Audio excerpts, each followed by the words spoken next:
Hello there, thank you for tuning in on another episode of Business Digest. As always, my name is Diana Iriza and I'll be taking you through today's show. Stay tuned for what we have on this episode.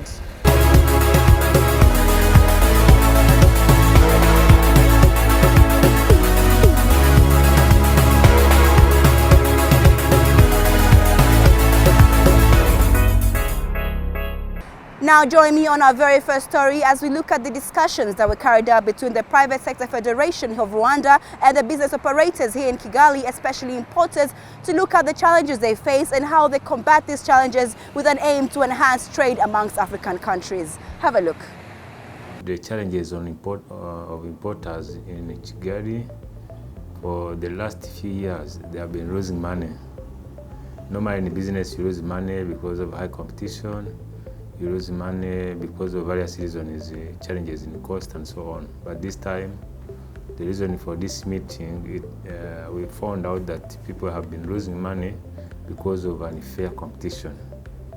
Competition is good and regulates price, but when there is malpractices, which also causes prices changes and unfair direction, then that competition is not good.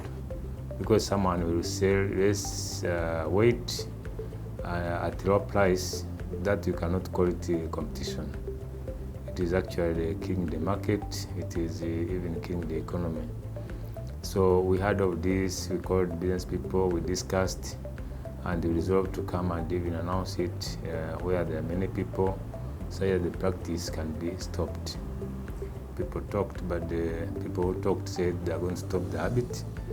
But before that, we had made other business leaders and we appointed a committee of about 5 people who are working in the same area to help us stop this kind of habit, because they know their colleagues who are doing it.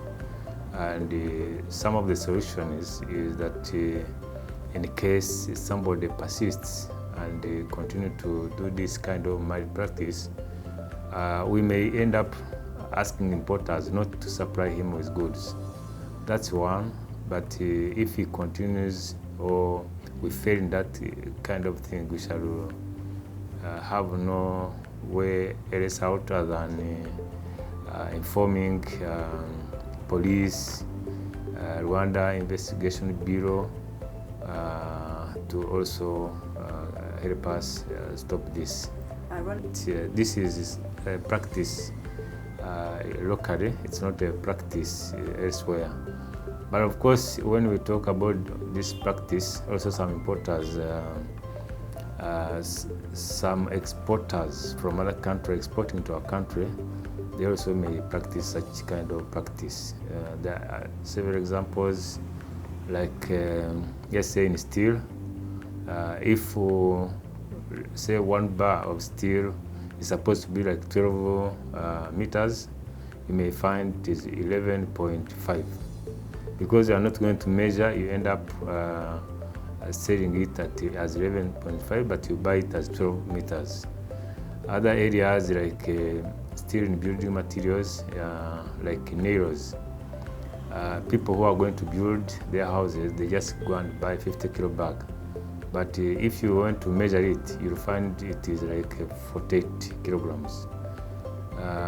In Rwanda, we have also a big challenge, particularly in the area, in the mirrors of maize flour. And this is where people have to be very careful. There's that practice is at high level, whereby you'll find that a mirror has a bag of 25 kg written on, but in actual sense, there is like 20 kilograms.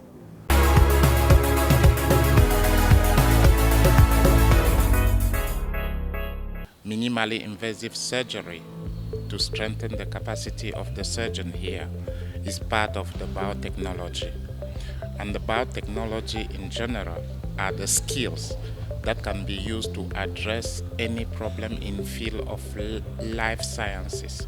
So it can be applied in health, like the minimally invasive surgery. Malaria will start by 2020. I didn't want to say it here. And it can be applied in agriculture. If you were here in the morning, we had a panel discussion on how we use this biotechnology program to support agriculture in Rwanda, and it can be applied in environment. And this will be possible in Rwanda because we are looking forward to establish at the University of Rwanda a master's and PhD program in biotechnology.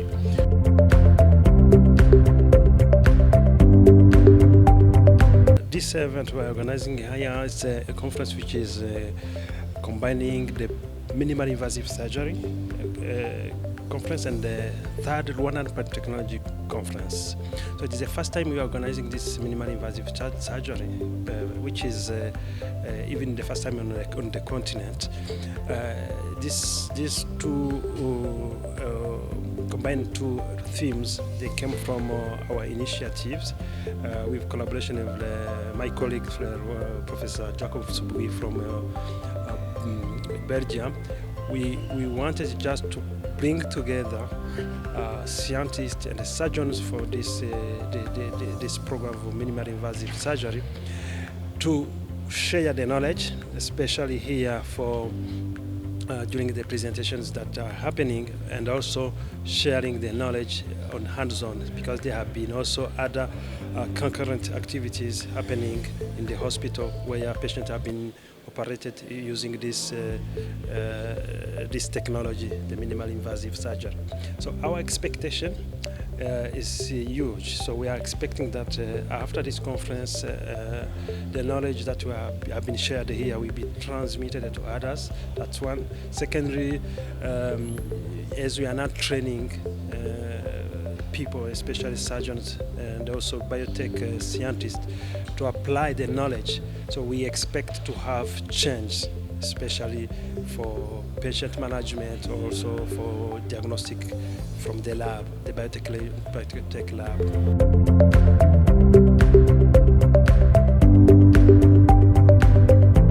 First two conferences, 15 and 17, 2015 and 2017, were 1 week talk, and we realized that it was not, the impact was not what was expected. So in the third round, Professor Mutesa and myself, we thought that we should divide the week into 3 days of hands-on training and 2 days of communication, because there is no need to spend days talking. When you go back and all what you've talked will not impact your research or your life. So we started on Monday till Wednesday this week, 23rd to the 25th, at the CST, URCST, performing different up-to-date techniques that will support the masters in biotechnology that will implement. In parallel, in clinics, we perform minimally invasive surgery, whose curriculum is under implementation in Rwanda. Surgery is a technology of operating patient without opening the whole body, like we know from the conventional classical surgery. So this one use only small opening, and then they use the probes and the camera, and then the people can be, patients can be operated using that. So the instrument that we use, those are biotechnological instrument tools, which are being they are under innovations. So that is one of the application of the biotechnology for management of health diseases. And the secondary in biotechnology as such, we had a chance here during this program, the workshops that we had for training the students, researchers, and the scientists.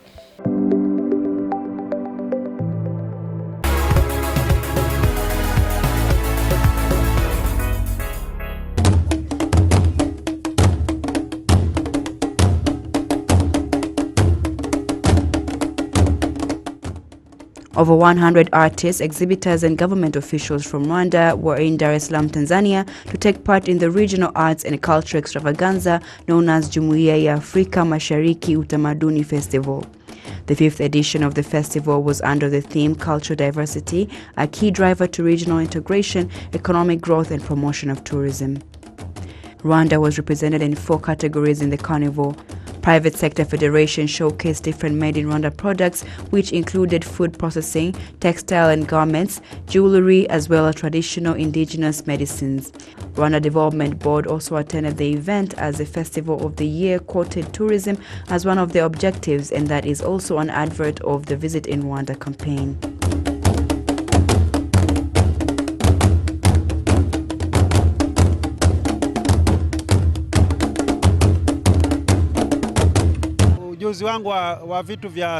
Rwanda has positioned itself strategically when it comes to arts and crafts. This is why each year I ensure to take part in this festival and represent Rwanda. However, I believe it is important for Rwandans to open up shops here in Tanzania to make it easy for non-Rwandans to have access to Rwandan products. Bitaba ngombwa ko ategereza mu burikagurisha ngo babone kubizana. Mu Rwanda bateye imbere cyane mu bijyanye n'ubugeni, mu kudoda ibikapu no gutunga amasaro neza. Rwanda has advanced in art businesses, especially when it comes to knitting baskets and all hand-weaving products. Their prices are affordable as well. I wish they could bring their products to touristic areas such as Moshi, Arusha. Rwanda products will be highly appreciated by foreigners. They are of good quality and very attractive to look at. I have seen very beautiful made in Rwanda clothes and carpets in this expo. I'm in love with made in Rwanda products. Rwandan designers need to find ways to send their clothing products to Tanzania.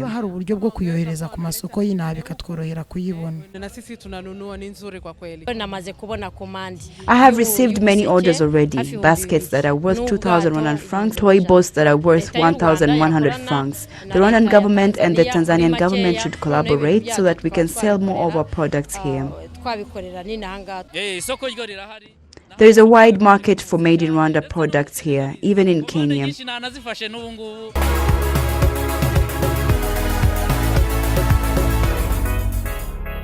Now that story brings us to the end of tonight's episode. Make sure to tune in again next week here on RTV. My name is Diana Iriza and I'll see you all next time.